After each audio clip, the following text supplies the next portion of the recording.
thank you, Nuria and Blanca, for hospitality. Okay, you see, you have a text. Well, it's a little bit crazy, you know, to follow. It's better to just read, not to listen to me. But well, you see at the beginning, first chapter, this is small thank you. Then my task.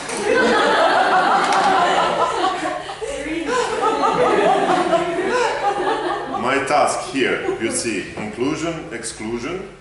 You see this small slash between them. And in the title, inclusion slash exclusion, that slash is very important for me.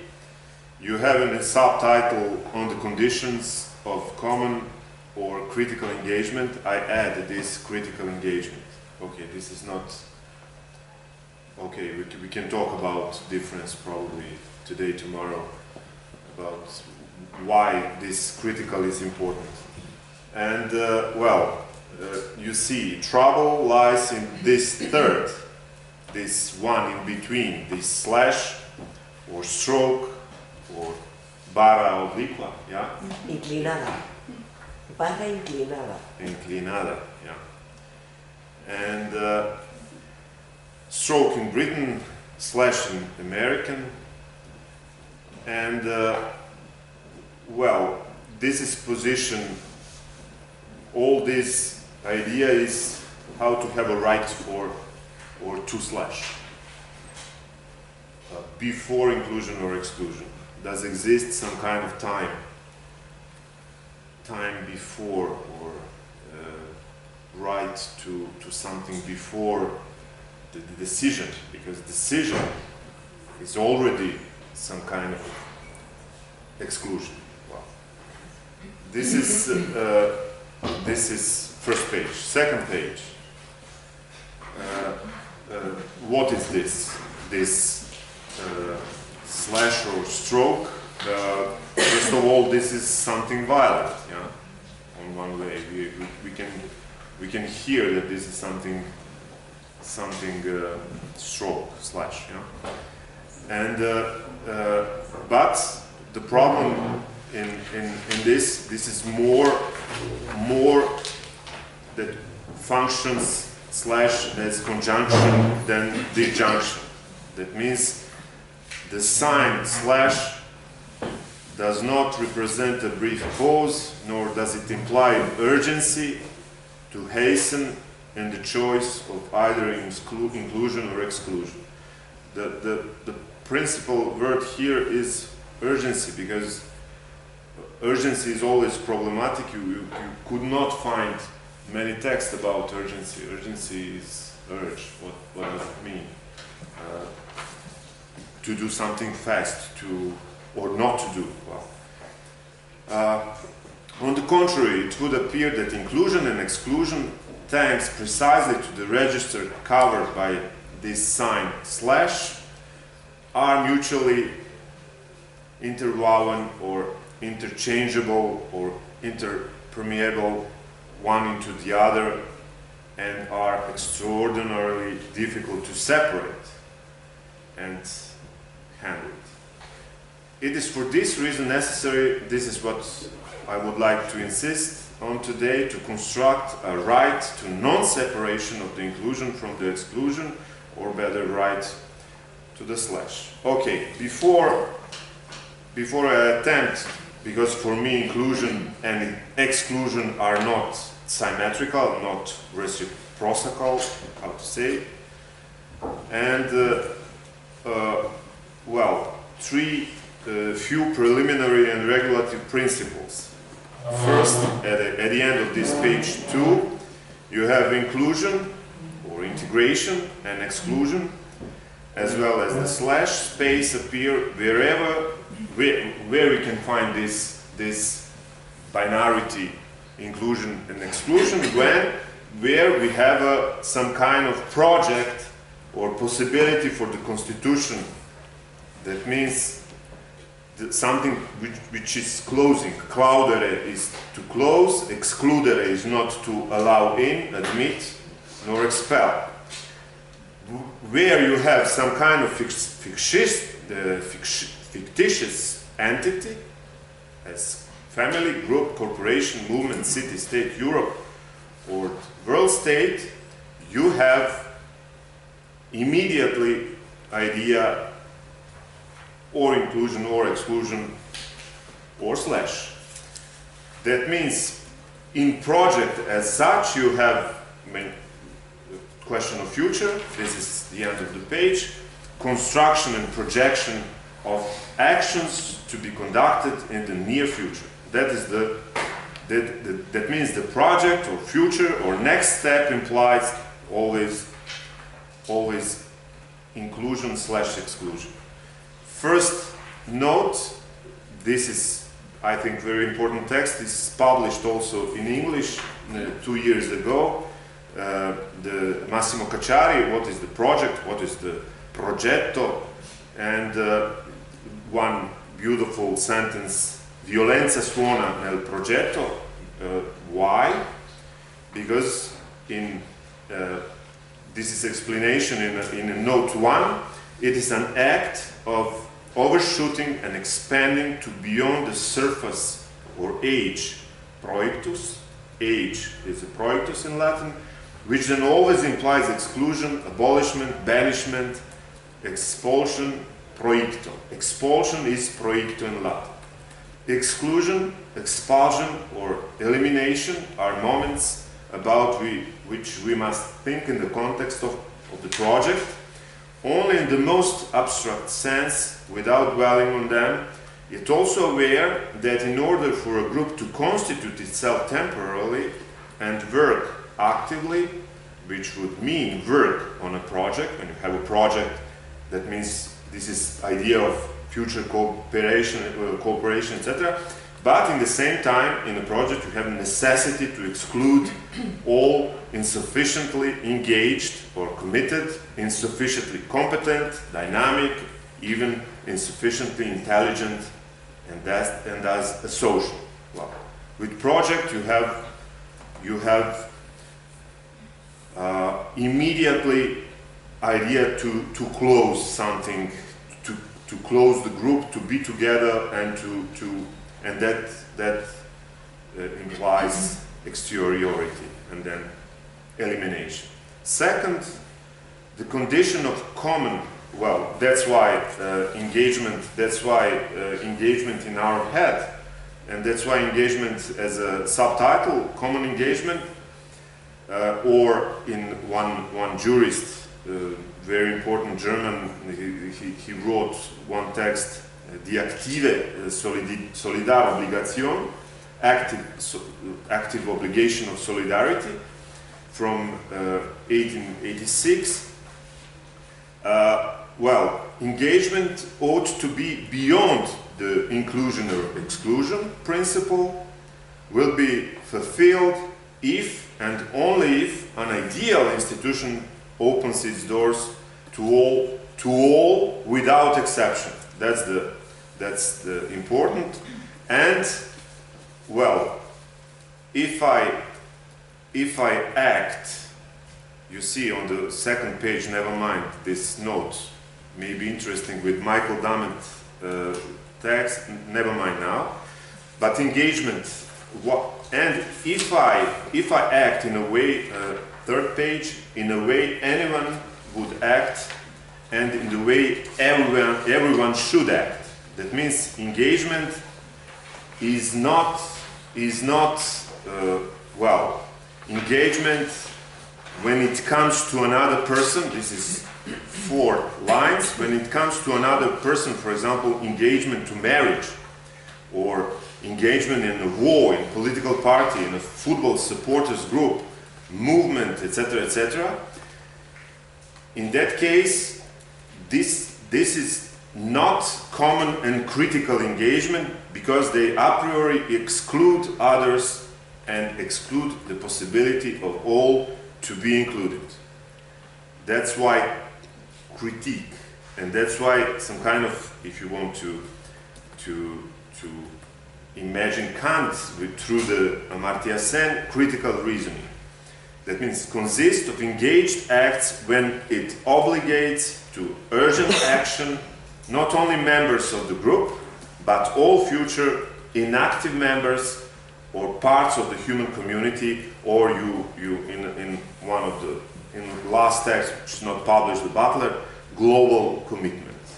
She mentioned this phrase, okay, global commitment, you have this differently. In Nagel, 10 years ago, global justice. And in Sen, last year, he repeated, he tried to thematize this global justice. That means this is, you see the difference, and we are trying all, not just an institute, but I think in critical engagement implies this, that we must think about engagement which is universal, not just engagement with literary senses, for example, engagement in war or engagement with partner, for example. Okay, and third, only those whose action or whose engagement actively excludes all or other groups could be temporarily marginalized. Well, this is the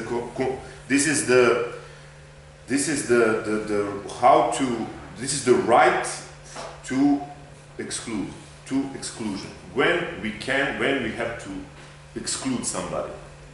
Only I think, only those whose action or whose engagement actively excludes all or other groups could be temporarily marginalized, but not formally or categorically not eliminated or disqualified. Well, you see explanation in notes 3 and 4, this categorically and this pleonasm marginalized. Marginalized is a good example. For example, I have one idiot in institute, and I'm trying to marginalize him, not to exclude him. This is my idea. I don't want to exclude him, but sometimes he wants to be excluded. He wants to be on the place of marginalized. That's the problem with the place. How to place somebody, where to place, for example, this Alternative für Deutschland. Alternative in Note 4.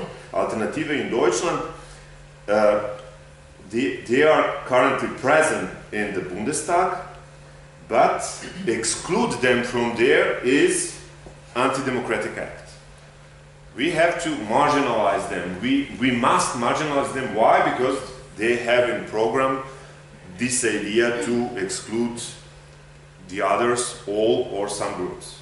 We have a right to marginalize. And you see in note 3, 2 texts,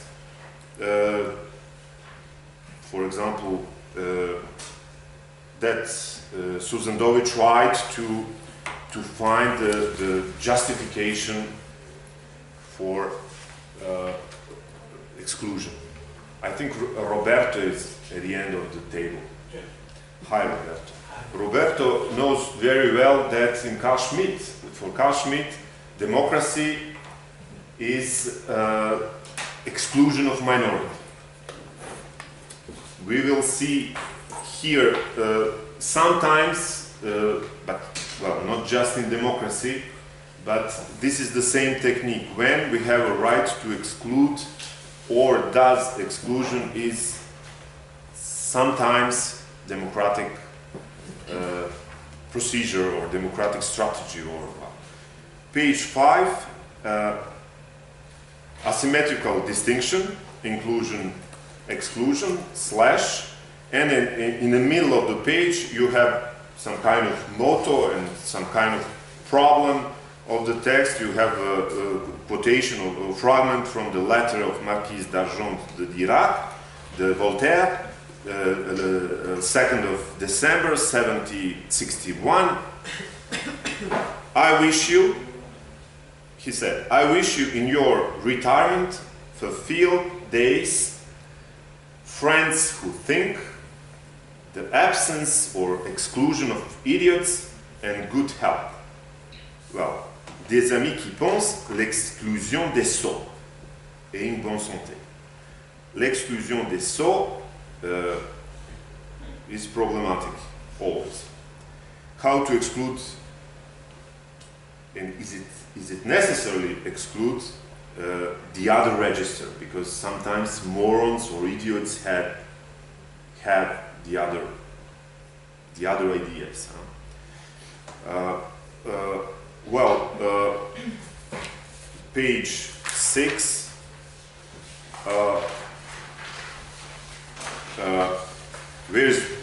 Where is the problem? Problem is at the beginning, namely the ability to reason, because idiots on one side and on the other side probably reasonable people with the ability to reason always assumes deft manipulation of various techniques and protocols of exclusion.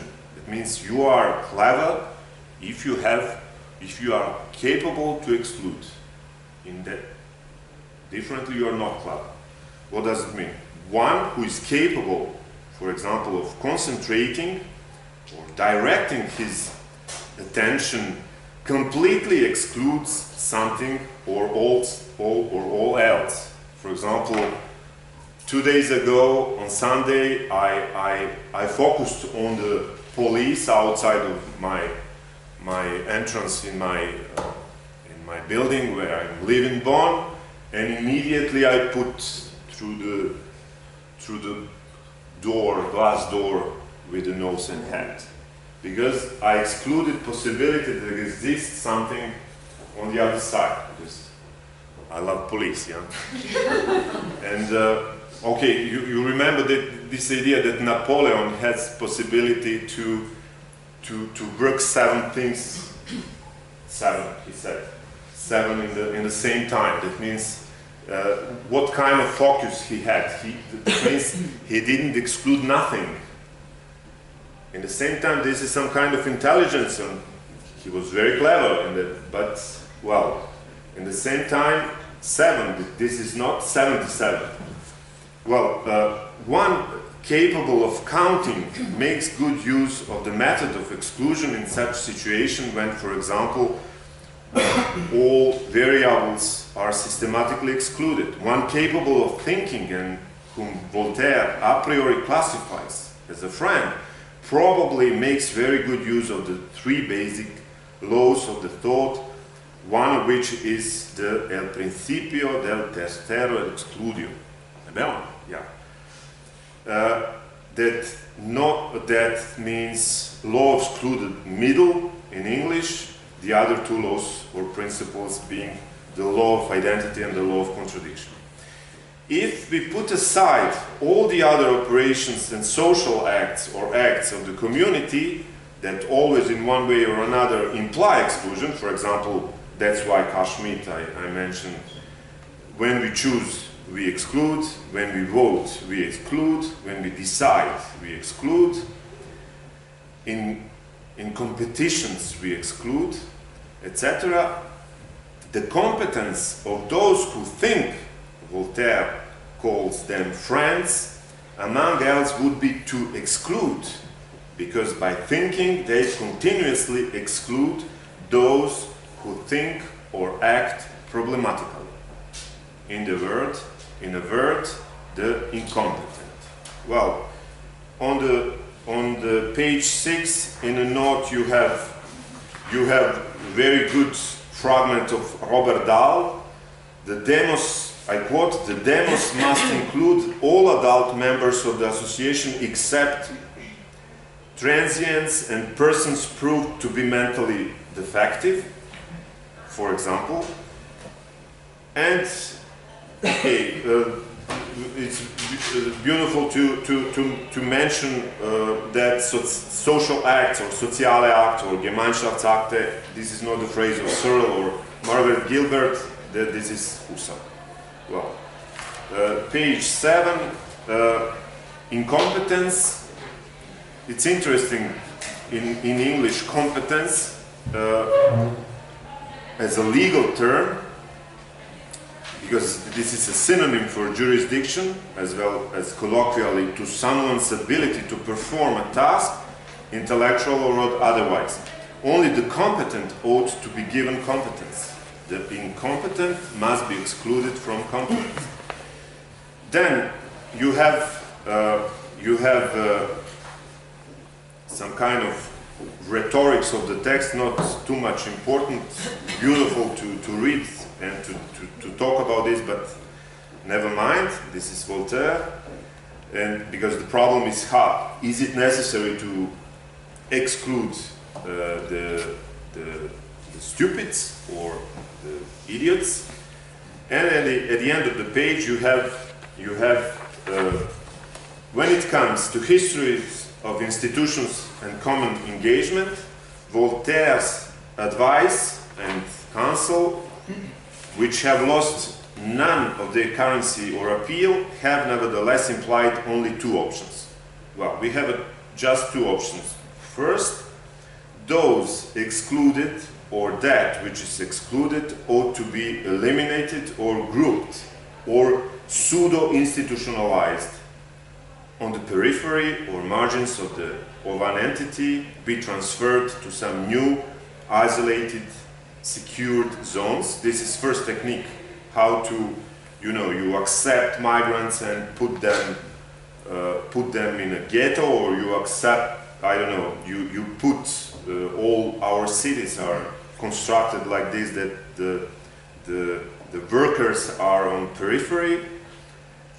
This is first strategy. Also, when you in English, for example, in medicine, when you are saying he is institutionalized, that means he's crazy.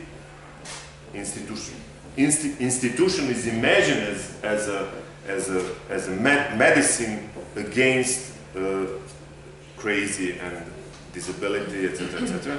And second strategy, the more sophisticated option, the attempt to mitigate the damage by introducing or adding new actors. For example, if I have one idiot in my institute, it will be better to bring 4 people more, and in that case, inclusion will mitigate exclusion, etc., etc. The problem with morons, however, is that they are always evenly and dispersedly distributed, because morons are morons because they are not grouped, and we have a problem always it's impossible to group them, and in that case it's difficult to solve this problem with both strategy. The third option is my proposition. I think I try to force some kind of proposition and justify this. That's why slash. That's why something between, because you always, it's politically correct to repeat all the time inclusion, inclusion, inclusion, but in inclusion this is not enough. The right for third option, okay, we can see right for third option you have in logic. In Aristotle, in note 10, Aristotle invented but also called into question the principio de tercero excludio when distinguishing between judgments about the future that can be neither true nor false, just as Voltaire's wishes for the Marquise cannot exclude some third possibility. That means third possibility, the judgments about the future, it's impossible to put them well. Here you have what is the project? Project is something against the future, because you must. That's why you have paradoxically project. If you have a project, you must put all things, put the future in an order. For example, when we are writing some kind of project, we must know what we will do every step by step. And in that case, we are making some kind of some kind of mistake, logical mistake, because it's impossible. This is the same logic you have in, for example, in preventive war. That was at the end of his life. Putnam said very very simple thing, that it's impossible, this is epistemologically incorrect to think that the other could or would attack us. That means we don't know. Well, what common or critical engagement, on which I insist, assumes broad action that is necessarily in part epistemological, and does not only include or bind or involve Voltaire's amis qui pensent, or friends who think. That means it also must include those others whose acts, it seems to me, we still understand insufficiently and rarely take into consideration. And, well, for this, provisionally I will here call them negative social acts. Negative social acts, well, this is one phenomenologist, Reinach, imagined this phrase. That means you have many acts which are not social in our society, and what we have to do with them, that's the idea, how to justify presence of those acts in our society, in group, and probably they are necessary for the constitution of the group. You see in note 12, the Martha Nussbaum, the capabilities of people with cognitive disabilities is the same. It's a good, how to say, good synonym for idiots or morons. Martha Nussbaum insists exclusively that, well, that's the problem, that the law ought to show respect for them as fully equals. Law must provide, law must go further. This is the beginning, but we know that this is not enough. This is just beginning, but beginning, how to say, necessarily, we must start with this. For example, a group, if we imagine one group where we have a group in a car, when we have one invalid in a car, and if we imagine that a group pushing a car that has broken down is not, how to say, destabilize unless one of them is a disabled person who cannot participate in this action in the same way. That means it's possible to participate in this action to push the car on different way, or temporary, that guy or that girl will be temporarily marginalized, but in the other action he or she will be at the top and leader. Problem is, how can we classify all these acts which are not complementary and in harmony with the acts of the majority? And okay, the end is okay, this is the task for all of us. You can find here Husserl, there are many phrases in Husserl like this, not just in Husserl, there are many phrases in the history of philosophy like this. That means that abnormal or the anomalen have no rights, practically have no rights to constitute the world and their institutions. And in this, I'm not sure that this is translated in Spanish, this is translated a little bit in French, not in English. In note 14, Husserl provides, because he mentioned my normal we, meines normalen wir, at the end of this text, at the end of this sketch. As early in 1931, he wonders about the problem of the participation of the abnormal in the constitution of the world. This includes who are abnormal, foreigners, animals, children, twisted, verrückten, the eel, but also thieves, cheats, pseudo-honest or pseudo-citizens. This is beautiful. Scheinbürger, pseudo-citizens. Thank you. Thank you, Petar. Thank you.